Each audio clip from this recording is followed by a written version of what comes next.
واش عمرك حسيتي باللي كاين شي ناس غير كيدخلوا لشي بلاصه كيوليو هما القاده بلا ما يهضروا بزاف، وناس اخرين كيهضروا بزاف ولكن مع ذلك حتى واحد ما كيتبعهم؟ الحقيقه الصادمه، القياده ماشي صوت عالي وماشي قوه، القياده هي طريقه تفكير. في هذا الفيديو غادي نوريك كيفاش تقدر تولي شخصيه قياديه حتى اذا كنتي كتشك في راسك دابا. بزاف ديال الناس عندهم واحد الفكره مغلوطه على القياده، كيظنوا باللي القائد خاصو يكون تزاد بهاد الصفات. يعني يا اما تكون عندك كاريزما من الاول، يا اما عمرك غادي تولي قائد. وهاد الفكره هي اللي خلات بزاف ديال الناس ما يقدوش حتى يجربوا هاد الصفه، حيت ملي كتشوف شي واحد واثق في راسو كيهضر مزيان والناس كيسمعوا ليه، كيبان ليك بحال الا تزاد بهاد الامتيازات. ولكن الحقيقه مختلفه تماما، وحتى واحد ما تزاد قائد. خذ مثال نيلسون مانديلا، قبل ما يولي رمز عالمي كان انسان عادي، داز من ظروف قاصحه، السجن، الضغوطات، وهادشي كامل هو اللي شكل الشخصيه ديالو. القياده ماشي هديه، القياده نتيجه ديال تجارب، اخطاء، مواقف صعيبه. وحتى الناس اللي كيبانوا اليوم واثقين بزاف من راسهم، راه في شي مرحله من حياتهم كانوا كيشكوا في راسهم بحالك دابا. الفرق الوحيد هو انهم ما بقاوش واقفين، تعلموا، تبدلوا، وخدموا على راسهم. خاصك تفهم واحد الحاجه، الا بغيتي تولي قائد ما خاصكش تسنى حتى تولي مستعد، حيت عمرك غادي تحس براسك واجد 100%. القياده كتبدا قرار انك تتحمل المسؤوليه، تخدم على شخصيتك وتخرج من الراحه ديالك. القائد ماشي هو اللي ما كيخافش، القائد هو اللي كيتحرك حتى وهو خايف. دابا منين فهمنا بلي القياده ماشي موهبه وبلي هي مهاره يمكن لينا نكتسبوها، السؤال المهم هو: شنو اول حاجه خاصها تكون عند القائد؟ الجواب بسيط ولكن قليل اللي كيديروا: وضوح الرؤية. القائد هو الشخص اللي عارف فين غادي حتى إلا الطريق مازال ما وضحاش كاملة. الناس بطبيعتهم كيقلبوا على شي واحد يقودهم، ولكن ما يتبعوش أي واحد، كيتبعوا اللي كيبان عارف شنو باغي. تخيل معايا جوج ديال الناس، الأول كيقول اجي نجربوا واحد الطريق تقدر تصدق، بينما الثاني كيقول أنا عندي هدف، رسم واحد الخريطة خطوة بخطوة ونخدموا عليها. شكون غادي تثق فيه أكثر؟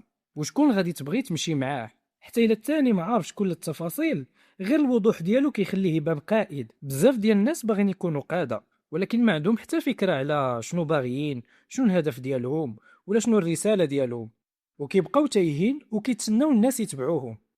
خاصك تسول راسك بصدق: شنو باغي نوصل ليه؟ شكون انا وشنو كنمثل؟ وايضا شنو الحاجه اللي نقدر نتقاتل عليها؟ وما خاصهاش تكون شي حاجه كبيره من البدايه، ولكن خاصها تكون واضحه. شوف مثلا ستيف جوبز، الرؤيه ديالو كانت واضحه، يبسط التكنولوجيا ويخليها قريبه للناس. هذا الوضوح هو اللي خلى الناس يتبعوه. القائد ماشي هو اللي عنده جميع الاجوبه، القائد هو اللي عنده اتجاه. الا ما كانش عندك اتجاه واضح، اي طريق غادي تجرك، واي واحد غادي يقودك بدل ما تقودو انت. ومنين كيبدا يكون عندك وضوح، كيبان عليك في طريقة كلامك، في قراراتك، وحتى في الثقة ديالك في راسك. وهنا كنمروا لواحد الحاجة أخرى مهمة بزاف اللي كتخلي الناس يسمعوا لك أصلا. منين كيبدا يكون عندك وضوح في الرؤية، كيبقى السؤال مهم: كيفاش غادي توصل هاد الرؤية للناس؟ وهنا كيدخل السر الثاني ديال القيادة: القوة في التواصل. بزاف كيظنوا بلي القائد خاصو يكون كيهضر بزاف وصوته يكون عالي ويكون هو اللي ديما كيسيطر على النقاش، ولكن الحقيقة العكس. القائد الحقيقي ماشي هو اللي كيهضر كتر، بل هو اللي كيتفهم أكتر.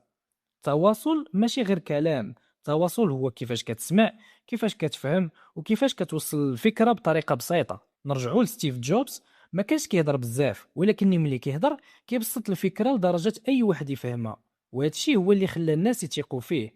الناس ما كيتبعوش اللي كيبان معقد، كيتبعوا اللي كيوضح ليهم الطريق.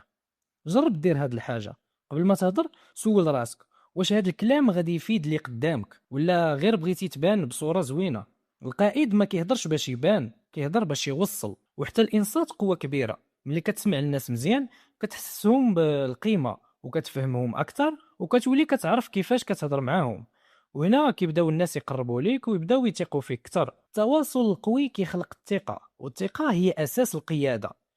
الا ما قدرتيش توصل الفكره ديالك، حتى الا كانت فكره قويه غادي تموت في الصمت. ولكن مع ذلك كاين واحد المشكل كبير كيطيح فيه بزاف ديال الناس حتى الا كان عندهم تواصل مزيان، هو انهم ما كيقدروش يتحكموا في راسهم في المواقف الصعبه. وهنا كنمروا لواحد من اهم اسرار القياده، وهو فقدان التحكم في النفس. تقدر تكون ذكي وعندك افكار قويه، ولكن الا كنتي كتغضب بسرعه وكتفقد السيطره في هذه المواقف الصعبه، الناس غادي يخافوا منك ولكن عمرهم ما غادي يثقوا فيك. القياده ماشي انك تكون اقوى من الاخرين، القياده هي انك تكون اقوى من نفسك. تخيل معايا قائد اول ما كيوقع مشكل كيبدا يغوت، كيتعصب وكيخرج على السيطره. واش غادي تحس بالامان معاه ولا غادي تحاول غير تبعد عليه؟ ودابا تخيل العكس، واحد كيبقى هادئ وحتى وسط الفوضى كيسمع وكيجاوب بعقلانية. وهنا فين كتبان الهبة الحقيقية. كاين واحد المفهوم مهم بزاف هنا، الذكاء العاطفي، وهو ببساطة تفهم المشاعر ديالك، تتحكم فيها وتفهم مشاعر الآخرين. يعني ماشي المشكل أنك تغضب، المشكل هو واش الغضب هو اللي كيتحكم فيك. وهنا مثلا المرة اللي غادي تحس براسك غادي تنفعل، جرب غير توقف لثواني، تنفس وما تجاوبش مباشرة. هاد الثواني البسيطة هي اللي كتفرق بين شخص عادي وقائد.